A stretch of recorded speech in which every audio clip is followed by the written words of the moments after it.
Over the centuries, much ancient wisdom has been lost, but this is a story of rediscovery. It starts with an old legend recalled with these familiar words.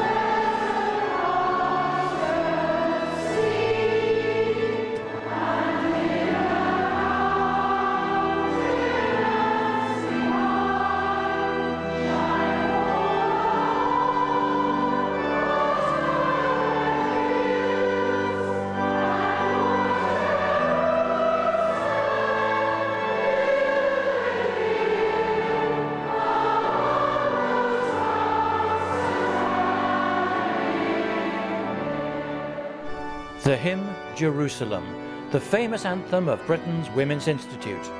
The words were written as a mystical poem by the English visionary and artist William Blake around 200 years ago, harking back to a strange story that 2,000 years ago Jesus himself had set foot in England. Could the story possibly be true? The answer to that question is full of surprises. It throws new light on the study of the ancient world and the early years of Christianity. The legend survives most strongly in Cornwall, where Jesus is said to have landed at St Just in Roseland, and in Somerset, especially the region around Glastonbury, where it became interwoven with other curious myths to do with King Arthur and the Holy Grail.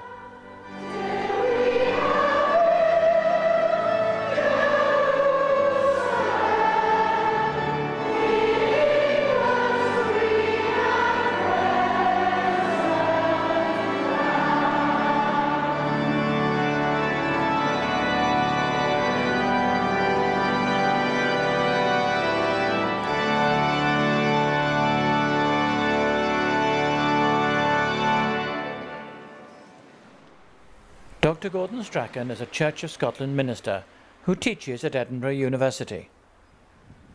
Through his study of the mathematics of the ancient world, with the help of the latest archaeology, he's traced a link from the great stone circles like Stonehenge to the classical architecture of the Romans and Greeks, right up to the building of the great medieval cathedrals, and even the design of the modern-day credit card. He reads new meaning into several obscure passages from the Bible, rediscovers the secrets of sacred geometry, and shows the role Jesus himself might have played in an intriguing story. I came late to Glastonbury. It was only in 1986. I'd heard so much about it, and I was rather suspicious of the cult.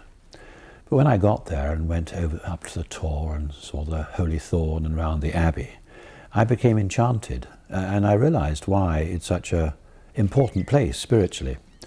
And I stayed at the Chalice Well, and at Little St Michael's there they have a good library of all the books really about the background to Glastonbury and various characters who've been there and who've written about the legends. And so I spent time in retreat reading up, and the question that came to me was, why shouldn't all this be true? So what did the legends claim? They revolved around the little-known character from the Bible, Joseph of Arimathea. He was the owner of the grave where Jesus' body was placed after the crucifixion. Some say he was Jesus' uncle, that he was a rich merchant who traded in tin, that on one of his voyages to Britain he brought his young nephew and later came to Glastonbury as the first Christian missionary to Britain.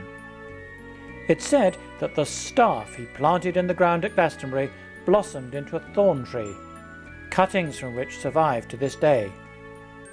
And it's even claimed that the remains of his church lie under the ruins of the old medieval abbey.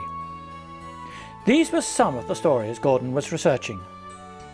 I suppose the one that stuck with me was this most outrageous reference from one of the early sources, that there was this little church at Glastonbury had been the earliest Christian foundation, that it might well have been built by Joseph of Arimathea and his disciples. It might even have been built by Jesus. And one text said it was built by the hands of the Lord himself. Now, I didn't know whether I believed that. You can't prove it.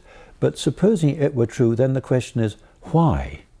Why would Joseph of Arimathea have wanted to come all the way from Palestine? And why would Jesus have come? Gordon Strachan started finding some intriguing answers to these questions when a new job took him to the Holy Land, to Galilee and Jerusalem, where he visited a garden which some say was once owned by Joseph of Arimathea, and is the site, it's claimed, of Jesus' burial and resurrection. Well, now in Jerusalem there is the Church of the Holy Sepulchre, but then also there's the Garden Tomb, which is a very beautiful spot.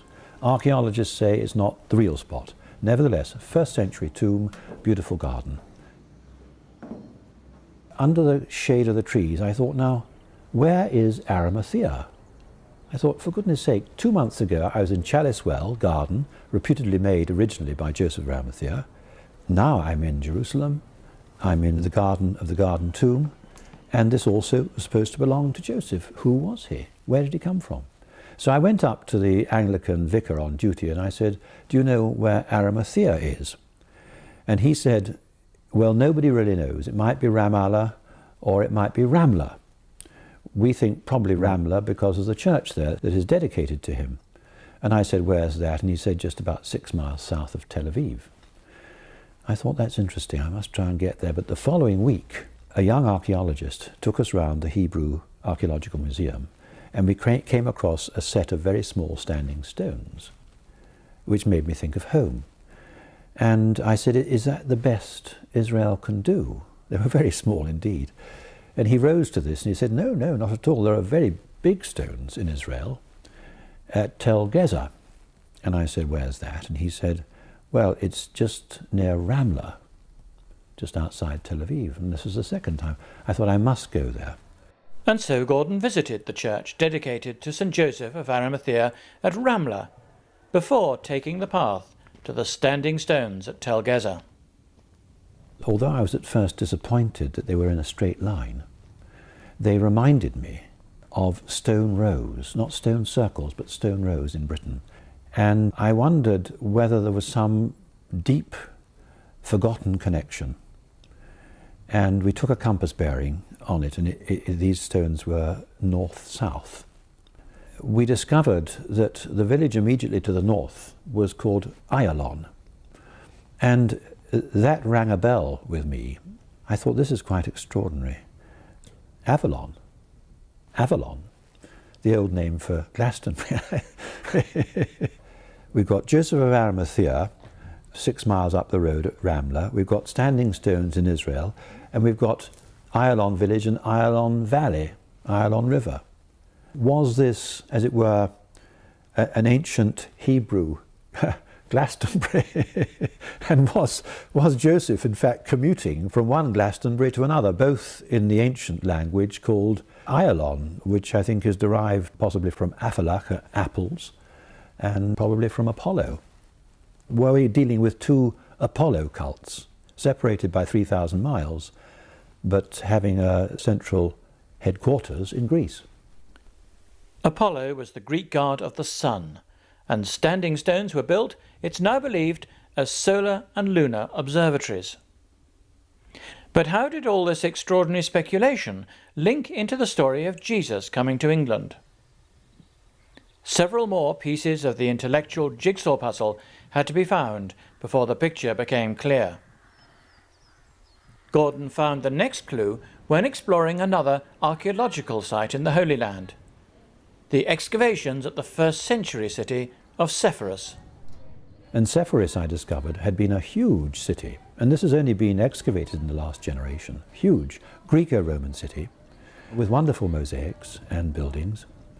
And when we came up to the Crusader citadel, I looked across to the far horizon and I saw the line of a large town on the horizon.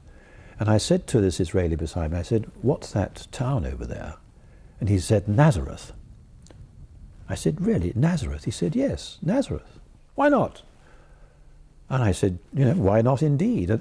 And whenever he said that, I thought, I've got it. I've got it. I know. If Jesus was a carpenter 4 miles away in a sleepy little village, he came here to work with his Father. It's not at all impossible that Jesus went to work at Sepphoris. He would have become a man at the age of 13. That's when the obligation of education would have ceased, so then he would be free to work full-time with his Father. It depends on how quickly the work on Sepphoris went ahead. See, the average time for a Herodian city was between 10 and 12 years. Now Antipas started rebuilding Sepphoris, which had been destroyed by the Romans in reprisals for the rebellion that broke out at the death of Herod the Great, the father of Antipas, so that you calculate from, say, 3 BC, 10 years gives us 7 AD, when Jesus would have been maybe 13 years old. So there is the real possibility that he then would have begun to assist his father as an apprentice at that very young age. But why was this significant? Well, the city was designed according to the principles of architecture made famous by Vitruvius. He showed how, by using geometry, space, and mathematics which existed in nature, a building could be constructed which was in perfect harmony with the world. Now, Vitruvius had really just finished writing his 10 books of architecture, which are famous to this day. Also, on Vitruvian principles, a very large amphitheatre had been built, the theatre of Marcellus, which was really the pride and joy of the new enthusiasm for Vitruvian principles and the theatre. In Sepphoris, what has been discovered is that there is a theatre built on Vitruvian lines in the 1st century, and quite possibly at the time of Antipas. Now, putting 2 and 2 together, so Jesus with his Father comes over to work in Sepphoris, and the enthusiasm for this Greco-Roman rebuilding is to bring in the principles of Vitruvius. So it's highly likely then that if Jesus is a craftsman, he is going to learn the principles of Vitruvius. I'd never brought in my own mind the Greco-Roman world so close to the Hebrew, and it seemed to me that suddenly in Sepphoris the two were coming together. The theatre provides an extra proof that Jesus knew Sepphoris. In his preaching, Jesus used the word hypocrite to describe the Jewish priests. Now, hypocrite is a Greek word meaning stage actor, and at that time the only theatre in the area was to be found just outside Jesus' home village at Sepphoris near Nazareth. That there was a theatre at Sepphoris is certain, even if the stone theatre that is shown today did not really exist in the 1st century, because I know that date is disputed. They would certainly have been a wooden theatre. He would certainly have seen actors, because to call someone a stage actor, that's urban language. Peasants living in the countryside who have no contact with urban life don't use that sort of language. So Jesus would certainly have seen actors, would have certainly have seen a stage, and roughly the same proportions, I'm sure, were operative on a smaller scale in a wooden theatre as in the great stone theatres that survive to this day. The main thing about Vitruvius, I think, for succeeding generations of architects, is the theory of proportion. If you get the proportions of buildings right, the buildings themselves will be harmonious and pleasant to live in. It's still a big debate among architects today. Now, he always said that he got his theories from the ancients, and by the ancients he meant the Greeks. By the Greeks, ultimately, we mean Plato and behind him Pythagoras. So who was Pythagoras? He was born nearly 600 years before Christ. He was a philosopher and a mathematician who stressed the importance of numbers in almost everything, in nature, music and art. He knew about the movements of the sun and moon, and his ideas were passed on by Plato and others. A cult of Pythagoras grew up after his death. So revered were his ideas that some followers thought of him as a manifestation of the god Apollo. But where did these ideas come from? Most of his biographers say that he learnt them from his travels and that he got the ancient wisdom from all cultures. In particular, from the north. Hyperborea, the lands beyond the north winds. And to the ancient world of the Romans and Greeks, and of the Celts in the north, mathematics was not simply an abstract science. Individual numbers had their own personalities or symbolic importance. 13, for instance, was linked to the moon, and was the number associated with darkness and misfortune. Some Jews and Greeks took the symbolism of numbers even further. Written words could be given added meaning if the letters, which spelt them out, were themselves coupled with numbers, alpha being 1, beta being 2, and so on. The arts of numerology and gematria were widely practiced. That intellectually curious Jews, that they should have interested themselves in Greek mathematics, both in Jerusalem and Galilee, especially in a capital city like Sepphoris, that they should have interested themselves in Greek mathematics because of the interests of the Bible, the Hebrew Bible, in gematria, in the numerology of words. Then you see that is, for someone with that type of mind, that's a perfectly feasible, in fact almost probable approach. But would Joseph, Jesus' earthly father, a carpenter by trade, have been interested in gematria, the science of linking words with numbers, and in the Pythagorean principles of Greek mathematics and architecture? He would certainly have known the basic principles of how to build a beautiful room. You see, if it's too long and too narrow, then it simply doesn't work. You don't please your client. So there would have been every incentive for Joseph, and certainly for Jesus, then to learn the basic rules that if the width is 1, then the length should be something slightly less than 2, 1.6. But there was something about Jesus' earthly family which suggested more. A special reason for taking an interest in mathematics, sacred geometry and Pythagorean teaching. The Essene connection. The Essenes were a Jewish cult, guardians, some say, of a tradition of secret wisdom. One group lived in the desert at Qumran, and were the original owners of the Dead Sea Scrolls. The Swiss archaeologist Father Bargel Pixner was involved in excavating the Essene quarter in Jerusalem, and showed Gordon around the site. You don't find the word Essenes in the New Testament anywhere, but you find allusions to it. They were a group of people that had their own interpretation of the Bible, the Hebrew Bible, founded more or less in the 2nd century BC, and there they lived in the beginning in the desert, perhaps in the land of Damascus. Later on they came to Qumran, they lived in Qumran, but I think their main seat was right here on Mount Zion. In my opinion, the group, the family that Jesus came from were the Nazareans. The Nazareans that thought of themselves as descendants of David. They based it on the word Netzer, a shoot that came out of the root of Jesse, according to the prophecy of Isaiah. So they called themselves the offspring, the shoot off of David. And a group of them went to settle down in a village that had been abandoned for 600 years. We don't know its name, but they gave their name, the Nazareans, they gave their name to this village, and it was called Nazareth. The Essenes lived at Qumran, but they were a tiny minority, the right wing. The rest of 4,000 Essenes, there may have been 50 at Qumran, lived in towns and villages. Nazareth could be one of them. It's just none of those are named in any way.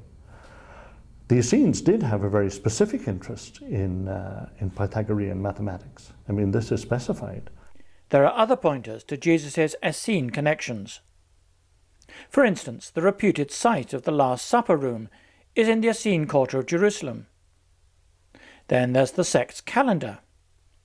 Bible scholars have long had problems understanding the chronology of the events of Holy Week, the week of Jesus' betrayal, trial and crucifixion. But using the Essene calendar, of 364 days, the timing of events can be made to make sense. And there are possible links too between the Essenes and the first Christians. So there are many similarities in structure between Essenes and the primitive church. Many scholars now don't doubt that Jesus and his family had some association with the Essenes. This seems to be generally accepted. Wherever I went in the Greco-Roman world, in my studies, or in the ancient Celtic world, or in the world of Palestine, it seemed as though behind it all, the numbers and the proportions, the geometry that came out was Pythagorean.